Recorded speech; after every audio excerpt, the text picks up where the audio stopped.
Welcome in TarHeel Nation. This is the TarHeel Herald.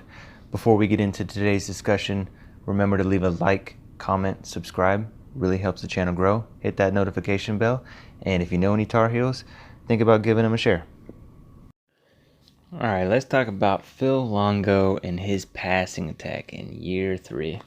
Okay, to sum up Phil Longo's offense, it's a heavy RPO, kind of like a drop back air raid. And I really love that term, drop back air raid, because air raid is mostly shotgun. A lot of times there's no running back, but the drop back air raid, it's honestly one of my most favorite things to watch, and why I'm most excited about year 3, because it worked so well because the offensive line was so great at run blocking, and run blocking is required in the RPO. It's the offensive line doesn't even know if it's going to be a run or pass, yet all their job is to act as if you're run blocking, and they are so great at run blocking. It's like, even if you know that if you hand it off to Javonte or Michael, yeah, but I see Diami over there breaking, and he's got 3 steps on the wide receiver. So sorry, Javonte, I'm gonna pull this out and I'm gonna bomb it off to Diami here real quick. So you disguise the play, and once the defense commits to one or the other, Sam can just decide to hand it off or pass it. Now, if the offensive line gets better at pass blocking, which is why I'm so excited about this spring, since we didn't get one last year. I mean, from year 1 to year 2, the offense as an entire whole was just absolutely twice as efficient as year 1. I mean, the penalties, the time he had in the pocket, even though they weren't that great at pass blocking, the run blocking was the reason he had more time in the pocket. But if we do get better at the pass blocking during the spring, I would, if I'm, Stacy Cyril is the offensive line coach, and Phil Longo, I am heavily trying to get these guys to get better at the passing game. And if we do so, I hope that we can implement a whole lot more air raid in general because year 3 is going to be great, but if we just continue to only RPO it, we might get caught up a little bit against these defenses when I know it's hard to understand the RPO on defensive side of the ball, because it's, you got linemen running down 3 to 5 yards on the field, and then all of a sudden Sam pulls it and starts throwing it 30 yards. It's a little hard for that secondary, but it's still going to be a lot easier to read because we do it so often. So if we can get better at the pass blocking and maybe throw in a whole bunch of shotguns, not a whole bunch, sorry, a lot more shotguns than we were running before, I think this offense can be just so dynamic and explosive, just because we can run a whole lot more plays, and I'm sure he's got a whole bunch more in the books just waiting to go. He's just kind of got to tailor to what he has, and when you have such a great run block, I mean, come on, guys, we were top 20 in run blocking. So when you have a top 20 run blocking team, and they also are in the hundreds in pass blocking versus other schools, you're kind of going to go with the RPO, because what else is there to do? Everyone wants to,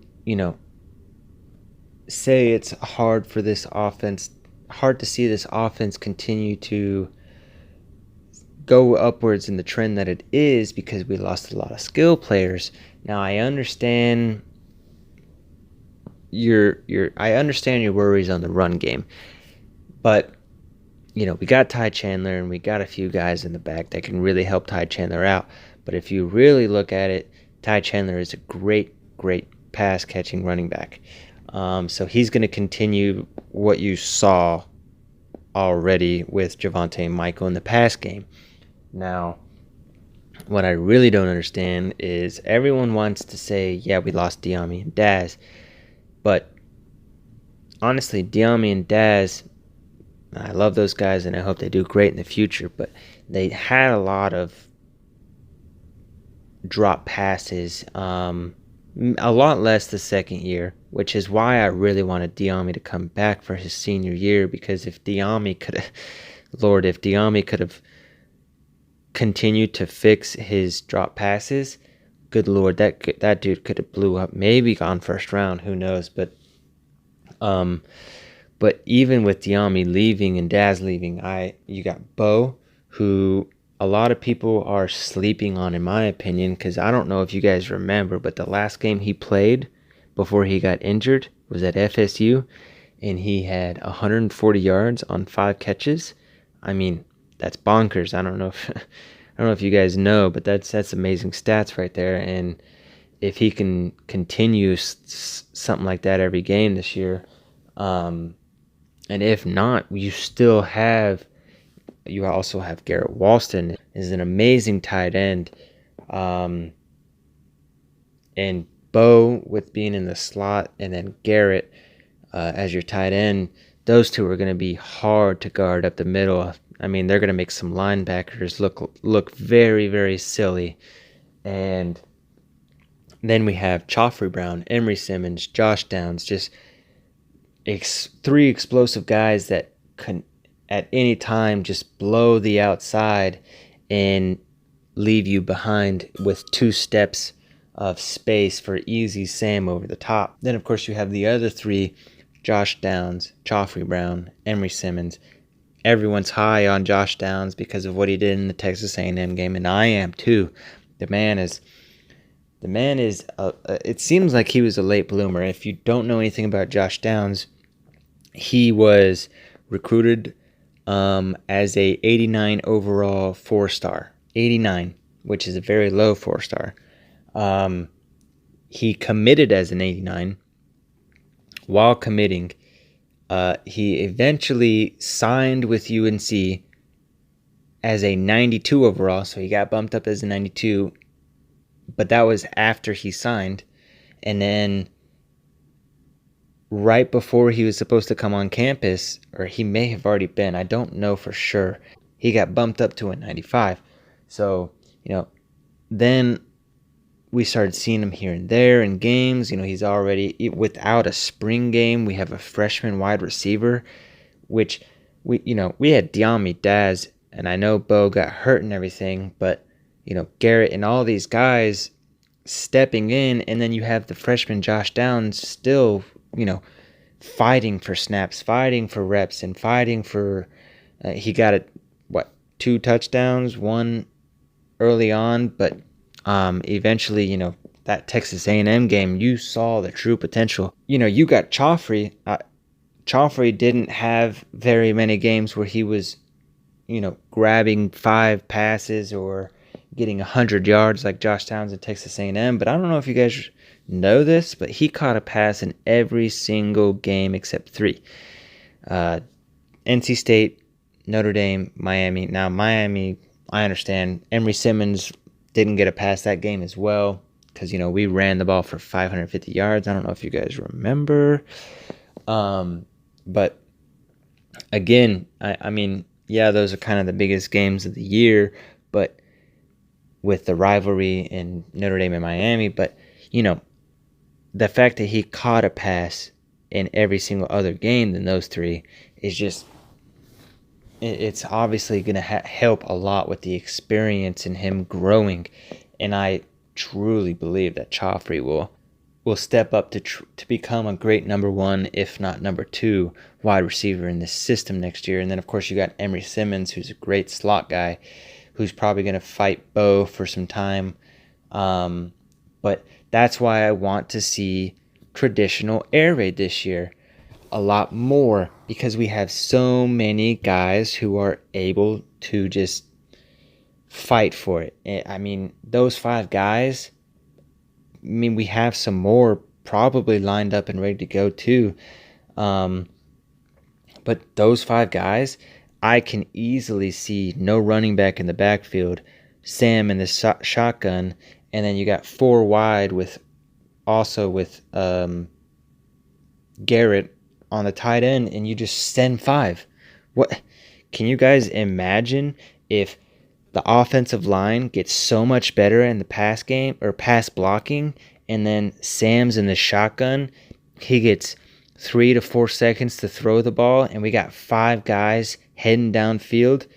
Geez, guys, I mean, I don't even know. I'm already salivating at just thinking of it. And then, of course, what if we have Ty Chandler or DJ Jones, British Brooks, or any of the young guys coming in, showing dominance, especially if we got a 2 tandem running back team in the back. I mean, I wouldn't mind if we just had one bell cow, but just knowing what Phil Longo loves, I assume we're gonna have 2 guys in the backfield, if not 3.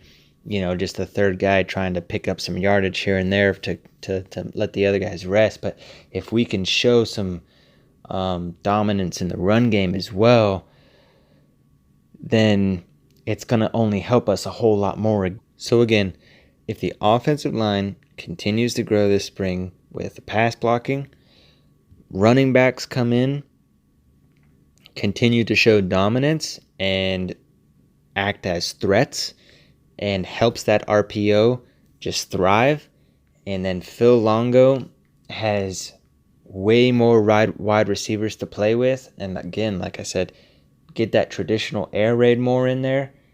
I'm talking Phil Longo is going to have a heyday.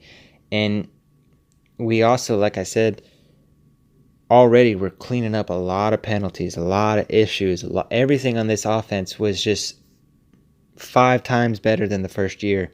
I mean, it carried us to 8 wins this year. I don't know if you guys remember, but the defense was a little lackluster this year, especially on that defensive line. And now that the defense is going to be stepping up, especially on that defensive line, like I said, then this offense, being that the fact that it could be, one of the best in the country next year, if these wide receivers step up like we all expect them to, and then you all of a sudden you bring in Jay Bateman and this defense, finally bringing in all that talent and getting it experience in this spring, this offense could just blow people out of the waters, and it may not even be close in a lot of games, but this will really help us with Miami, Notre Dame, and possible ACC championship against Clemson, because we're really going to need a high-powered offense against teams like Notre Dame and Clemson if we get a shot against them. Now, I know Miami's probably going to be pretty good at defense this year. We know for a fact that Notre Dame and Clemson are going to have great defenses, and like I said, if we do get to face Clemson in the ACC championship, we're going to have a high-powered offense, because yes, Clemson is going to be returning almost everybody. I know Darion Kendrick is gone, but everyone else is almost coming back, and I'm sure they can replace Darion Kendrick easily with someone coming in. But this high-powered offense is going to be much needed, because we're unsure for a fact that the defense is fully going to be here next year. We with the projection and continuous rise of UNC, and I know Jay Bateman is an amazing defensive coordinator, but we cannot 100% state that the defense is going to be much, much more improved next year. So we have to get more efficient in the pass game in general. Now, I just mean pass blocking as a whole, because the pass game is great, but when you're disguising RPOs over and over and over and over again, it's gonna be broken up here and there. So that's why we need to we need to add in more air raid, and I'm super excited to do it, and I just cannot wait to see how Phil Longo takes this next year. I'm I mean, if it's anything like Sam Houston State, and I know this is a little stupid to say, but I mean, can you imagine anywhere between 4,600 yards and around 50 touchdowns? I mean, that's insanity, especially in the P5. But if you can do it, I can definitely see it with everyone returning on the offensive line and the opportunity they have to get better with this spring. Unlike last year, it's a recipe for success. That's all I can say, and I'm super excited about it. And I encourage you guys to stay tuned. We got the rushing attack video coming up soon, and I'm gonna do a defensive one as well. But stay tuned for those videos, and thanks for tuning in. Remember to like, comment, subscribe, and if you know any Tar Heels, give them a share. And you guys have a good day.